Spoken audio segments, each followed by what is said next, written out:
Bonjour à toutes et tous, et bienvenue pour un nouveau numéro de Carnet de liaison. Je n'aime pas beaucoup l'expression cours particulier, je n'ai pas quitté l'éducation nationale pour donner des cours particuliers, mais pour accompagner les jeunes dans leur scolarité et notamment en sciences. Bien sûr, les rappels de cours et les exercices font partie intégrante des séances que je propose, mais les sciences sont aussi une porte d'entrée pour parler d'autres choses. Orientation, climat scolaire, développement personnel, confiance en soi, bien-être ou mal-être à l'école, ou encore parler du rapport à la note, de la pression sociale et familiale ou du statut de l'erreur. J'ai voulu un accompagnement qui s'appuie sur mon expérience d'enseignant et sur mon expertise de formateur, un suivi complet qui dépasse de très loin le cadre seul de la séance hebdomadaire ou bimensuelle. Je souhaite et je fais en sorte qu'un pont soit possible entre deux visites, que le lien soit présent de manière permanente. Alors pour ce faire, j'ai créé une chaîne YouTube dans laquelle je développe des tutos de sciences physiques, des tutos qui sont pour la plupart issus des questions et des difficultés rencontrées par les élèves. Quand je viens les voir et que j'explique une notion, j'en fais un tuto. Et l'élève le retrouve sur YouTube dans les jours qui suivent. Raconte-moi un tuto et je le fais pour toi.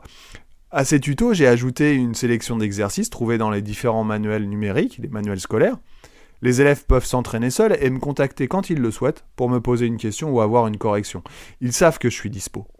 Enfin, nous échangeons aussi par téléphone ou par messagerie pour répondre à une question ponctuelle, pour encourager avant une évaluation ou simplement pour demander des nouvelles. Répondre à un besoin, quel qu'il soit, dans la limite de mes compétences. Disponible, c'est sans doute le maître mot de mon accompagnement. Être disponible le plus souvent possible pour que « laisse-moi t'aider » prenne tout son sens.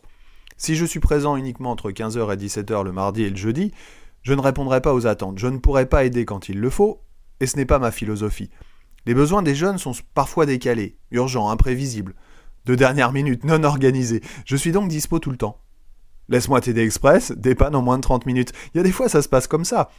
Allô Mathieu, j'ai un souci pour les vals de demain, on peut se voir ? Quelques minutes de visio, un passage à la maison, chez l'élève, et hop, c'est gagné.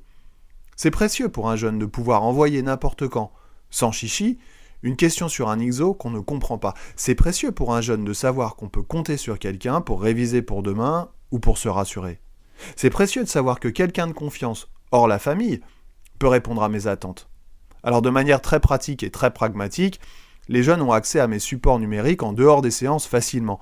Ne pas se perdre dans les URL, c'est aussi important, et on revient ici sur des sujets que j'ai évoqués dans les premiers épisodes de l'émission. J'ai donc tout réuni sur un QR code, et même un lien court qui est dispo pour vous, si vous voulez, dans la description de l'épisode, si vous voulez aller jeter un coup d'œil sur ce que je fais. Je veille donc à ce que le lien soit permanent. Un lien pour créer du lien. Une mise en disponibilité pour être disponible. J'ai une conception entière de l'enseignement, et désormais de l'accompagnement à domicile, et je n'ai pas l'intention de changer. Si vous aimez cette émission, n'hésitez pas à en parler autour de vous, à mettre 5 étoiles sur votre plateforme préférée, et rejoignez-moi bien sûr sur ma page Facebook, podcast Carnet de liaison. Je vous dis à bientôt, et d'ici là, portez-vous bien.